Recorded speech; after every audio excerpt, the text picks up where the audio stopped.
What is going on, YouTube universe? Welcome to the Hip and Shoulder, where we discuss everything Australian rules football. And today we turn attention once more to SuperCoach, which round 7 saw me not deliver as big as I should have. I was projected at one point to get over 2,400 and I was laughing, and then my players let me down, and we'll see for yourselves. I scored 2166, which is a reputable score given you're going to see some of the scores I got from my primos, but this put me in the top 36%, dropped me down by 5,600 places, and I'm outside of the top 21,000. Fuck, I was top 5,000 at the start of the year. I was laughing, and now we've dropped like 15,000 places, and I am not happy about it. So I am swinging to the absolute fences this week with my trades, and I'm hoping it pays off. But before we talk about that, let's go check out how my team performed for round 7. In defense, Jack Sinclair, 95, down on input, but given the fact that they absolutely smacked West Coast by 101 points, the backline didn't really get much reserve out of it. I mean, Cal Wilkie limped over with 100, Naz popped off because he was playing midfield, but some of these defenders, especially the deeper defenders, didn't get much of it. But I mean, Jack Carroll on my bench got 106, so what's the excuse for Jack Sinclair not cracking a ton? Anyway, we'll move on. Josh Dacos, 102. Happily take that.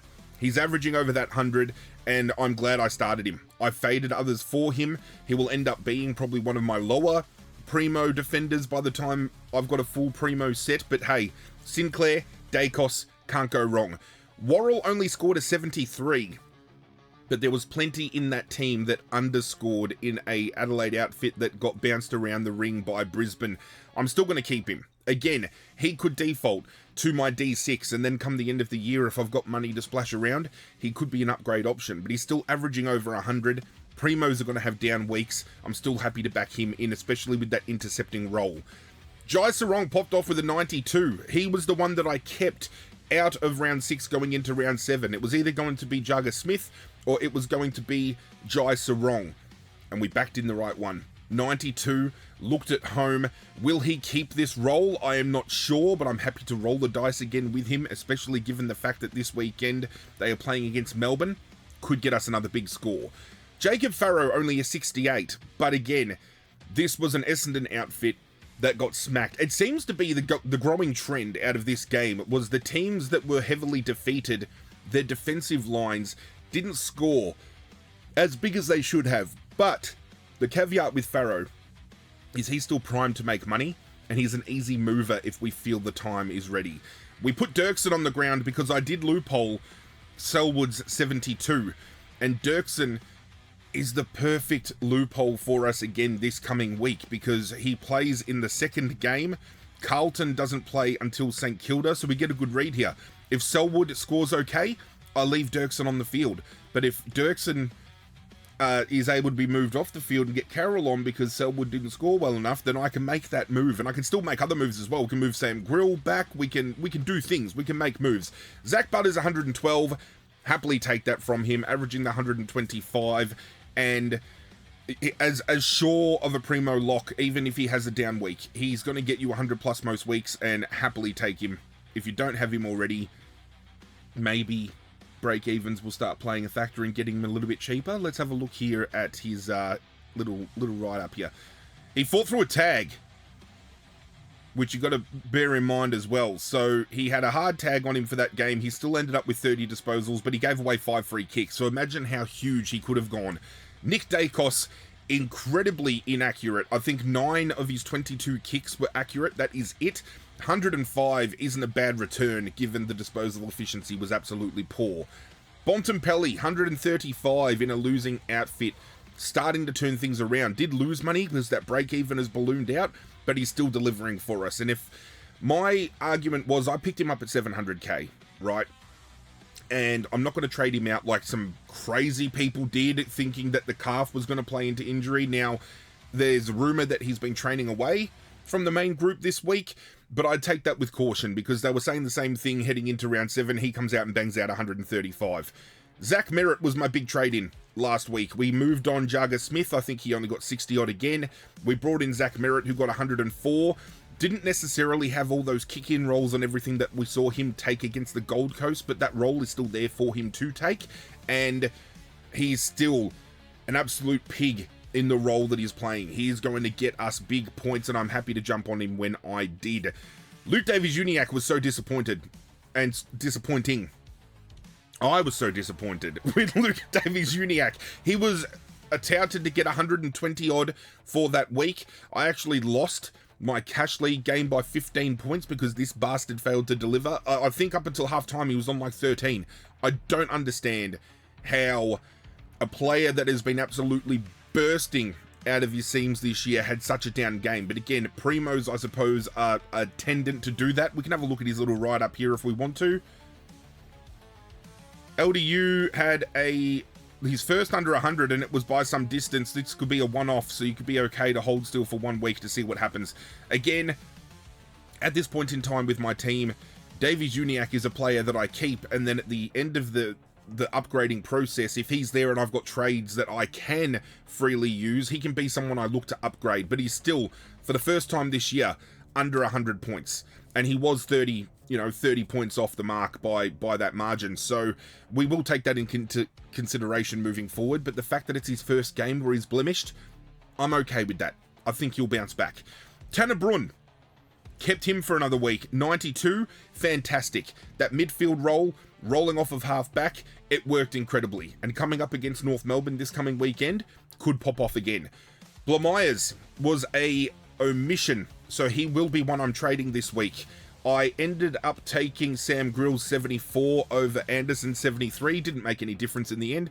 Murdoch had a down game with 67, but it's the first time he's gone under sub 80, and in a couple of weeks he will end up getting forward DPP, and with his scoring capacity could very well be an F6 for us to keep rolling into an F7. Sam Grill on the bench still has a couple more weeks left of money making, so I am happy to keep him. Anderson is on the rise with his money making, happy to keep him around.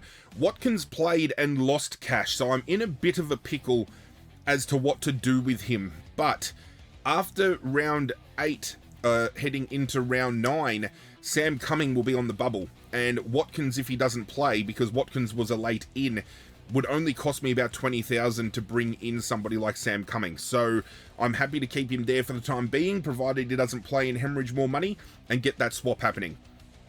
I don't know why the vice captaincy and the captaincy are swapped around, because how it should have looked is like this. I did vice captain Brodie Grundy, and I did captain Dirksen. So we took the 151, took us to 302. Thank you very much. Max Gawn only getting 105 against Richmond was surprising, but we saw something a little bit different from Max Gawn in this game. We saw Stephen King play Max Gawn out of the forward line and allow Max Heath to take more hit-outs and use Max as a forward target, but unfortunately it wasn't connecting as well as it should have been.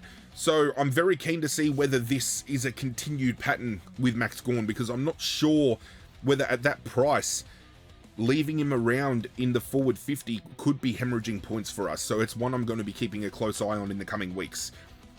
Harry Sheasel getting a 99. He was one of the better performers for North Melbourne on the weekend. Sub 100, but again, he's our best lock so far for that forward half, so you'd be stupid to get rid of him. Tuke Miller with an 80. His average is now down to 97. However, I still feel Tuke Miller has the capacity to finish as a top 10 forward. I could have pulled the trigger on him already. I have chosen not to do so. Could be a luxury trade later on in the game, but I'm going to keep him for now. Same with Sam Flanders. They're pumping out similar numbers. With the inability for some of our forwards to shoot, let's just keep them on board for as long as we can until we've got all other options covered. Tim Kelly, I am trading him this week. He is gone. He was my downgrade weeks ago from Walsh down to Kelly to bank money to make the Grundy and Gawn move. And I'm going to do another downgrade again, which is going to give me opportunity to bring in a very big hitter. And I actually think it will be potentially Sam Grill that gets the move. I'm not sure yet. We'll see what happens. Cook with a 72. If you've got him in your team, keep a close eye on him, because Dan Curtin is due to come back. He's touted to get inside midfield time, but he's naturally an outside wingman. So I'm worried about the capacity of Cook being squashed, but keep an eye on players like Rankin and Rochelle as well, especially Rochelle. He could lose some midfield minutes. Philippou banged out a 98. Might have saved himself in this role. He could be one that I actually trade out this week as well. I have contemplated it, very much so. Just because players around him have been averaging better, and we can't expect a 98 out of Philippou every week. I think he was just very lucky that they played West Coast last week and he was able to get on the end of a couple. Todd Marshall, laid out with illness, but has been confirmed to be returning this week. So if you are a Todd Marshall owner, very good news. Oscar Steen with a 52. He could be another one I start flicking around in the way of upgrades. We will see what happens, but he's playing, so it gives me a scoring avenue on the bench. And McAndrew with a 65. I heavily contemplated downgrading him this week, banking all that money and use it elsewhere. But his next 2 games are against Port Adelaide and Richmond. Both teams don't have, like, elite ruckman. Jordan Sweet played very well last week against Hawthorn. And then coming into the previous outing against Geelong, again, was amongst their best. But he's no Gawn, he's no Grundy, he's no English, he's no Cherry. So McAndrew could have a field day against him, and definitely against Richmond. If we're still playing Samson Ryan, he's going to go absolutely spastic. So consider keeping McAndrew around for at least 2 weeks, even though he's scoring close to his break even, which I'm pretty sure it will say that in the notes here as we get on down. Yeah, see, he had 30 hitouts and 11 disposals, only at 38%. He beat his break even, but now the break even's up to 73. Yeah, we need to watch him closely, as it says. Those are the scores I registered for the weekend, and these are the moves I'm going to make. We are getting rid of Blamires. I know straight away who we are going to bring in. I'm going to sort by scores. We're going to scroll down to 82, and we are bringing in Patrick Rechko on his bubble. Great role. Outside wing for Richmond, nobody competing for that role. He floats back into defense to get the connecting kicks. Absolutely love it. Tim Kelly's getting traded next, and I'm looking at a player who I had my eyes on preseason, does have an injury history, so I'm a little bit worried about that, but there's risk with reward, and I'm willing to be a little bit ballsy here. Played a couple of weeks ago, was rested into the next week, and then came back this past week against North Melbourne, scoring himself 114. And I'm looking at Brent Daniels from GWS. It does say here in his notes, this makes 2 games for Daniels now, and both have been good with a great game this week. However, we know he has poor injury history, so just be aware of the risk. I'm willing to take it. We're bringing Brent Daniels in. On the projection of his price rise, which we can have a look here. We can have a look here at the projected price. He's going to be, after this week, he's projected to rise, I'm pretty sure, about 40k. Yeah, 41k. So heading into round 8, he's projected to be at 341, go up to 369. He's then projected to lose a little bit of money, going off of a break-even of 68, 78, 85. But he's then due to pop up close enough to 400k. So even if we get 100k out of him, if he averages that 80 to 90 odd points, we're happy to bring him in at this price. He makes us a little bit of money and he steps us up to a primo. That's my thought process. But the biggest draw for me is adding an extra 100 or so K in the bank to take my available cash to 378,000, which allows me to do a little bit of flexing this week. Now, I do want to bring in a big gun. As I said, I need to shore things up. Now, I have a look around the traps and I think to myself, I've got 3 rookies in my defense that need shoring, but I've had a look at the players I want to bring in, and they're not going to shift in price in too much of a big way, so they're still going to be achievable for me. In my forward line, Brent Daniels probably drops down at least in the medium term to my F6 until Murdoch obviously drops in, and then I'm looking at maybe 1 or 2 upgrades in my forward line, depending on how Daniels goes and how Miller and Flanders continue to go. In my midfield, I'm actively looking at maybe upgrading Tanner Brun after this coming week, but bringing in a primo midfielder this week means that I'm only actively playing 1 rookie on field, and I think shoring up that midfield core is a great move for me. I've got my eye on 3 particular players I want to bring in, and we can clean sweep it, because we bring in 1 this week, Tanner Brun gets upgraded to 1, and then we can upgrade another 1. By the time Murdoch can move to our forward line, we can afford to move on a Braden Cook or a Mateus Philippou and get that upgrade going for us. The question is, who moves for this move to happen? And I need to make sure I've got enough money to do so, because I've been doing a little bit of player research here. We will jump over to this screen, which will show you all the players that I'm actively looking at. And the one player I'm looking to bring this week is Bailey Smith, Baslenka. He's already put up.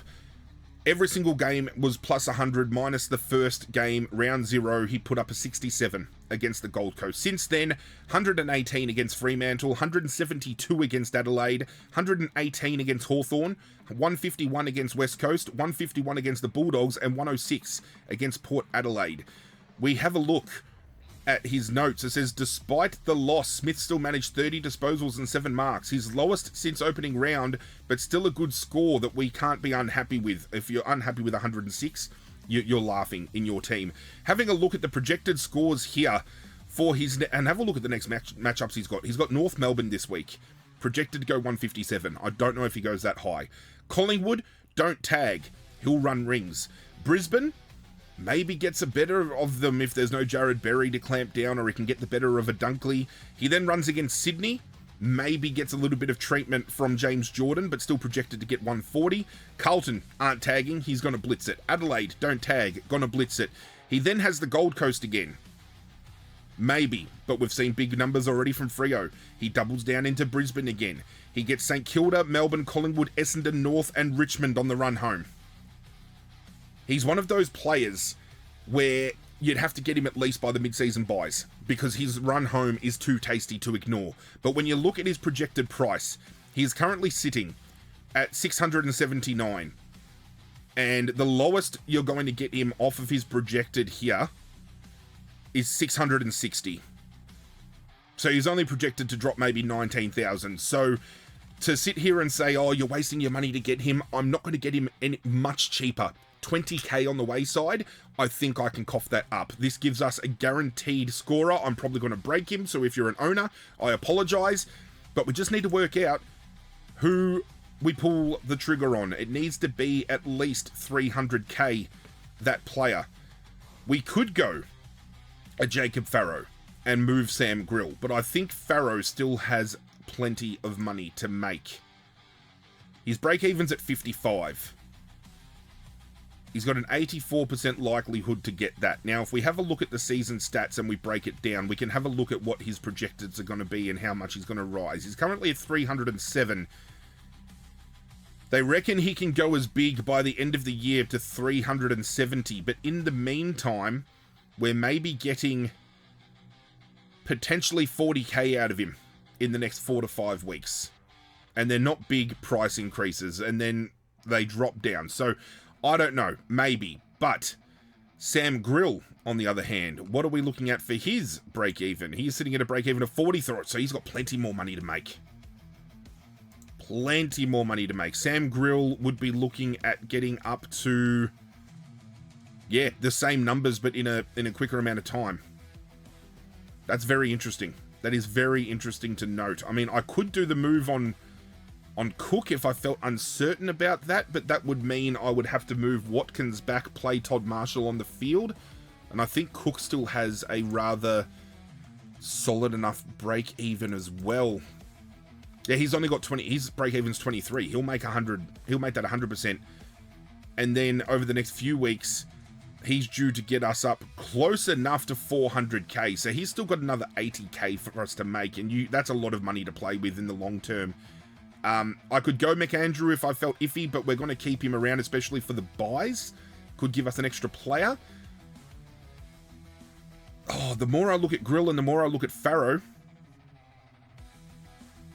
very tempted to go Farrow instead. He's got a higher break even. They're due to make the same amount of money. Like 55 break even is like, it's achievable, right? 43. He's projected to make 12k off of that this week. What's Farrow? He's only projected to make 8. I think it might be Farrow. I think we trade Farrow out. We are going to move Sam Grill to defense. Oh, this could be a play, but I'm going to do it. Does it give us the money to get it done? It does. It leaves us next to no money in the bank, only 6,000. It does leave me with 2 boosts left, which I won't use anytime soon. Still have 25 trades up my sleeve, which I am happy to take. So if we lock in my trades, we're getting rid of Blamires, Kelly, and Farrow. I'm bringing in Rechko, Daniels, and Smith. Let's lock that in. Let's make some moves. Smith goes on the field for Patrick Rechko. Easy move there. I'm leaving Murdoch on the field because I think he is going to score well against Richmond. That's just straight up. I don't see anything else happening there. The only thing I can think of is here we put Angry Anderson as our emergency, and if he scores well against Hawthorn on Thursday night, later tonight rather, we put Watkins on if Watkins doesn't play. In this slot, I'm going to put Selwood as the emergency. If he scores well, we will take his score. If not, we'll move Carroll onto the field for Dirksen. In our forward line, can we afford ourselves the same opportunity? I don't think we can, so it's a roll of the dice. Do we play Todd Marshall on field thinking he's going to outscore, or do we leave Philippou on field versus Carlton? That's a rough one. I wish I had a loop in my forward line. That'd be fucking fantastic. Like, technically, hang on, do I have a loop? Ooh.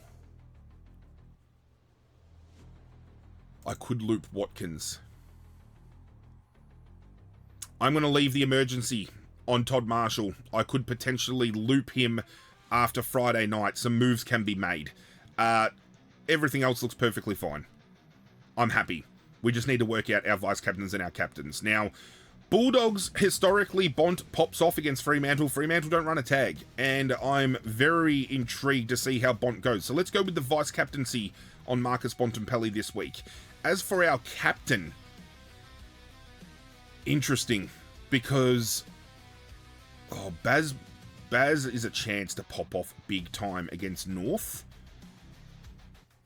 You've got Adelaide don't really run a tag against Port Adelaide, and he could be a good selection here. If Max Gawn plays forward, Grundy could be a good option for your captain in the ruck against Max Heath. What sucks about running the vice-captaincy for the Bulldogs is it's only fucking 40 minutes later that Port Adelaide play. And Butters could pop off in a big way. But I think the last time Bailey Smith played North Melbourne, he went absolutely bananas. Yeah, last year, round 20, 156. Yeah, I think... Do we go Smith? Have a look though, the last time he's played Adelaide, he's gone 124, 117, 124, so he's backed it up big numbers. Bontempelli against Freo, 102, 162, 144, can't pass up that, especially if he drops a 135 against Sydney in a losing team. Yeah, I think it's Bont. It's definitely Bont, and then it's someone. I think I'm going to go Bailey Smith. Dacos hasn't popped off too big against Hawthorn, I don't think, in recent years. No, 102, 116, 99. I'm going to take a risk. I'm going to take the chance. I'm going to put it on Bailey Smith. He's been our big trade-in this week, and given his history against North Melbourne, I think he could score big here. I could be fumbling with the captaincy, not going on Butters, but what I could potentially do is maybe do a swap if I back it in. I'm not 100% sure. We'll see how we go. That is my team for this round. I am running now a projection of just under 2,400. That is a better calculation for me. I'm just hoping these guys can start to deliver in some way, shape, or form. Did I fumble by getting rid of Farrow a little bit earlier? I think because we've got Grill, we can afford to do so. We've got McAndrew that we can downgrade in the next couple of weeks. That gives me enough money to do an automatic upgrade pretty much anywhere around the ground. So we can look at maybe moving on a Grill for a Cal Wilkie or a Whitfield. We can look at bringing in a Lockie Neal into my midfield to solidify that. We can bring in a Cozzy Pickett or a Jason Horne-Francis to my forward line. I've got my eyes set on the players I want. It is just now managing the rookies I've got to get the money to make those moves and still make sure I've got players on my bench that are going to be playing in case I need those points in case of injury or late omissions or whatever the case may be. That is it for today's video. This is my team heading into round 8. Do hope you guys appreciate it. Do hope you guys enjoyed. Let me know in the comment section down below the moves you're making this week as well. Leave a like on the video to support myself, and you can hit that subscribe button if you want to get on board the community we are building here together. But that's it from me, guys. I'm out of here. Good luck to your teams this weekend, and as always, I will catch you guys next time.